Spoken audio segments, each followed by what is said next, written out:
तो दोस्तों हम आगे बढ़ते हैं और बात करते हैं 5 टीज़ की। तो हम पहला टी हम देखने जा रहे हैं। ठीक है, आप स्क्रीन पे देख पा रहे हो टॉक्सिन। टॉक्सिन्स दोस्तों ऐसे सब्सटेंस रहते हैं जो टॉक्सिसिटी कॉज करते हैं, जिसके कारण भी कार्डियक अरेस्ट आता है पेशेंट। तो टॉक्सिन्स क्या करते हैं, वेरियस मैकेनिज्म के थ्रू इंक्लूडिंग इंटरफेयर करते हैं विथ हार्ट इलेक्ट्रिकल एक्टिविटी।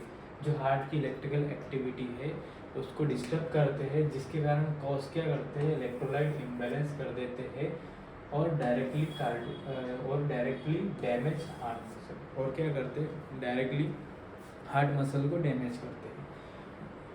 ये जो टॉक्सिन्स रहते हैं दोस्तों, ये मेडिसिन्स भी रहती हैं। जो मेडिसिन्स रहती है, कार्डियक मेडिसिन जो रहती है, जो बीपी को रिड्यूस करने के लिए दी जाती है, हाइपरटेंशन में दी जाती है, ये समटाइम्स टॉक्सिन्स का रूप ले लेती है, टॉक्सिसिटी कॉज कर देती है, जिसके कारण भी क्या रहते हैं, जो बीपी गोली लेते हैं हम अक्सर हाइपरटेंशन को मैनेज करने के लिए, तो हाइपरटेंशन की जो मेडिसिन लेते हैं ये वेसो डायलेशन करवाती है, वेसल्स को डायलेट करवाती है। ठीक है, जिसके कारण क्या होता है, बहुत बार वेसल इतनी डायलेट हो जाती है, जिसके कारण क्या होता है, हाइपोटेंशन कॉज होता है और हाइपोटेंशन के कारण बहुत बार कार्डियक अरेस्ट कॉज होता है। ठीक है, तो इसमें कुछ मेडिसिन इंक्लूड हुई है, calcium channel blocker CCB, beta blocker, digoxin, ठीक है, cocaine, TCA tricyclic, okay, TCA cocaine. ठीक है, क्लिनिकल सिम्टम्स की यदि बात करें, हमको क्या चेंजेस दिखेंगे ईसीजी में, हमको चेंजेस दिखेंगे, फ्लोडो क्यूटी वेव दिखेगा आपको। ठीक है, ठीक है, रिलेवेंट हिस्ट्री दिखेगी, पेशेंट के अटेंडर आपको बोल सकते हैं कि इन्होंने ये मेडिसिन दी, हार्ट की ये दवाई ली, उसके बाद में ये मतलब होश में नहीं है, कुछ समझ नहीं पा रहे हैं, ये रिलेवेंट मतलब एक कंप्रेसिव वर्ड भी नहीं बोल पा रहे अच्छे से, तो रिलेवेंट हिस्ट्री आपको मिलेगी उनके अटेंडर के थ्रू। यदि आपको इसका एंटीडोट अवेलेबल है तो आप सीधा एंटीडोट लगा सकते हैं, नहीं तो दूसरा सपोर्टिव ट्रीटमेंट हम इसको देंगे फिर। ठीक है, आई होप सो टॉक्सिन समझ में आऊँगा। टॉक्सिन्स भी कार्डियक अरेस्ट कॉज करते हैं, जो ये मेडिसिन्स रहती है बहुत सारी, जैसे कि calcium channel blocker, beta blocker, digoxin, cocaine etcetera. आगे बढ़ते हैं और बात करते हैं सेकेंड कॉज की। सेकेंड कॉज जो है कार्डियक टेम्पोनेट या टेम्पोनेट कार्डियक। ठीक है, ये कैसे कॉज करता है कार्डियक अरेस्ट, इसमें क्या होता है, फ्लूइड बिल्डअप होता है अराउंड द हार्ट की जो पेरिकार्डियम लेयर जो रहती है, पेरिकार्डियम जो लेयर रहती है, वहाँ पर फ्लूइड बिल्डअप हो जाता है around the heart area, fluid buildup हो जाता है, जिसके कारण क्या होता है, डिक्रीज कार्डियक आउटपुट, जिसके कारण कार्डियक आउटपुट डिक्रीज हो जाता है। ठीक है, जो भी कार्डियक अरेस्ट का कॉज होता है। ठीक है, कॉज कैसे होगा, एक तो पोस्ट कार्डियल सर्जरी हुई, ठीक है, इस कारण कार्डियक टेम्पोनेट होगा, एओर्टिक डाइसेक्शन। ठीक है, इसमें क्या होगा, जो टीयर्स होती है, tears in large blood vessel, जो लार्ज ब्लड वेसल्स वो टीयर हो गए, फट गए हो, इस वजह से भी कार्डियक टेम्पोनेट हो सकता है। तीसरा ट्रॉमा के कारण हो सकता है। ठीक है, कार्डियक टेम्पोनेट। चौथा पेरिकार्डियाइटिस, पेरिकार्डियम जो लेयर है, पेरिकार्डियस लेयर जो है उसमें इन्फ्लामेशन हो जाना। ठीक है, तो यदि इसकी यदि बात करें कि हमको क्या साइन दिख सकते हैं, सिम्टम दिखते हैं, शॉर्ट ऑफ ब्रीथ दिख सकता है, शॉर्टनेस ऑफ ब्रीथ दिखेगा, हाइपोटेंशन दिखेगा, जीवीडी दिखेगा, जुगुलर वेन डिस्टेंशन दिखेगा आपको। ठीक है, यदि हम इसको कैसे क्या पता कर सकते हैं, बेड साइड में हम अल्ट्रासाउंड कर सकते हैं और इको कर सकते हैं, 2D इको कर सकते हैं या अल्ट्रासाउंड करके पता कर सकते हैं।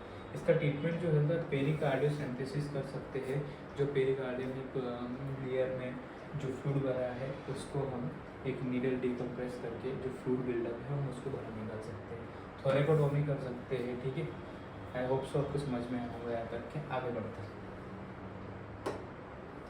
बढ़ते हैं। तीसरा जो कारण है टेंशन निमोथोरेक्स।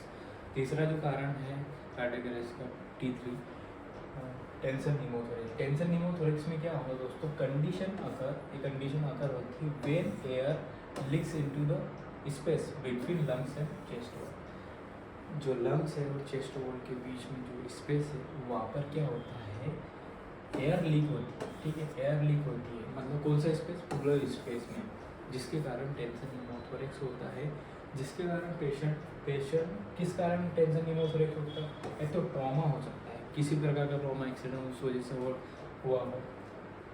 हाइड्रोजेनिक क्या है, ये adverse effect caused by medical treatment के कारण भी समटाइम न्यूमोथोरेक्स हो सकता है, कार्डियक न्यू, ठीक है, टेंशन न्यूमोथोरेक्स हो सकता है, ठीक है, बेरोट्रामा हो सकता है, ठीक है, लंग्स की मसल डैमेज हो गई कुछ कारण में, ठीक है। इसमें सिम्टम्स आप वो क्लिनिकल सिम्टम्स देखेंगे, जीवीडी दिखेगा आपको, जुगुलर वेन डिस्टेंशन दिखेगा, शॉर्ट ऑफ ब्रीथ दिखेगा, ट्रेकियल डाइवेशन दिखेगा आपको, ट्रेकिया जो डाइवेशन थोड़ा डाइवर्ट हो जाएगा, अनइवन ब्रीथ साउंड दिखेगा आपको, अनइवन ब्रीथ साउंड दिखेंगे आपको, क्रेप्स प्रेजेंट हो सकता है, ठीक है, अलग अलग साउंड प्रेजेंट हो सकती है, ठीक है। यदि इसके ट्रीटमेंट की बात करें तो नीडल डिकम्प्रेशन कर सकते हैं, नीडल डिकम्प्रेस करके वो आके एयर निकाल सकते हैं।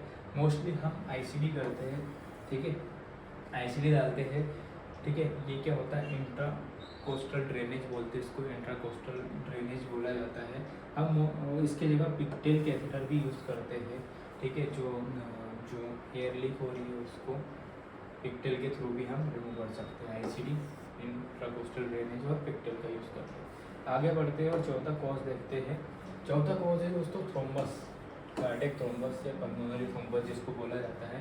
ये कैसे कॉज करता है, a blood clot in the coronary artery, अब ब्लड क्लॉट, एक क्लॉट कोरोनरी आर्टरी में जो क्या करेगा, कैन लीड मायोकार्डियल इंफार्क्शन और sudden cardiac arrest due to blood clot. Blood clot के कारण क्या होगा, हार्ट की मसल्स को क्या होगा दोस्तों, ऑक्सीजन नहीं मिल पाएगा, हाइपोक्सिया होगा, ब्लड नहीं मिल पाएगा, न्यूट्रिशन नहीं मिल पाएगा, जिसके कारण क्या होगा, बाकी सेल क्या होगी, डेज होना चालू हो जाएगी, सेल नेक्रोसिस होना चालू हो जाएगा, और उसी की वजह से पेशेंट को EMI होगा, कार्डियक अरेस्ट होगा, ठीक है, EMI कार्डियक इंफार्क्शन होगा, ठीक है। ये भी एक बहुत बड़ा कारण है, ठीक है। इसका साइन और सिम्टम्स क्या दिखेंगे, कार्डियक थ्रोम्बोसिस, कार्डियक थ्रोम्बोसिस होगा, सब एक्सटर्नल चेस्ट पेन होगा, चेस्ट पेन होगा पेशेंट को, बहुत बार जॉ पेन होता है, ठीक है, ST एलिवेशन दिखेगा ECG चेंजेस में, ठीक है। ट्रोपा यदि करवाएंगे तो एलिवेट आएगा, पॉजिटिव आएगा, ठीक है, पॉजिटिव आएगा, ठीक है। शॉर्ट ऑफ ब्रीथ मिल सकता है आपको, ठीक है। हैंड पेन कर सकता है, पेन रेफर करता है मोस्टली जब हमें किसी पेशेंट को, ठीक है। स्वेटिंग हो सकती है। आगे यदि बात करें तो इसका ट्रीटमेंट की बात करें तो PCI कर सकते हैं, पर क्यूटिनस इंटरवेंशन कर सकते हैं, ठीक है। थ्रोम्बोलाइज कर सकते हैं पेशेंट को, थ्रोम्बोलाइटिक एजेंट लगा के, रेटिप्लेज एल्टेप्लेज, रेटिप्लेज, STK वगैरह इंजेक्शन लगा के, ठीक है। आगे CABG कर सकते हैं, कोरोनरी आर्टरी बाईपास ग्राफ्टिंग कर सकते हैं, ठीक है, थ्रोम्बोलाइटिक एजेंट दे सकते हैं पेशेंट को। आगे बढ़ते हैं, आई होप सो आया था कि समझ में आएगा। पाँचवा और लास्ट वन कारण पल्मोनरी थ्रोम्बोसिस या इसको पल्मोनरी एम्बोलिज्म भी बोलते हैं। पल्मोनरी एम्बोलिज्म में क्या होगा, इन बीच क्या होगा, pulmonary artery blocked by blood clot, pulmonary artery blocked हो जाएगी ब्लड क्लॉट के कारण, जो ओरिजिन हो सकता है DVT, डीप वेन थ्रोम्बोसिस, जो लेग से आ रहा हो, ठीक है, लेग से आया DVT, वो उसकी वजह से पल्मोनरी आर्टरी है वो ब्लॉक हो गई, उसके कारण क्या हुआ, ब्लड फ्लो ब्लॉक हो गया, ऑक्सीजन ब्लॉक हो गया टू लंग्स को ऑक्सीजन नहीं मिल पा रहा है, ब्लड नहीं मिल पा रहा है, जिसके वजह से भी कार्डियक अरेस्ट कॉज होगा, ठीक है।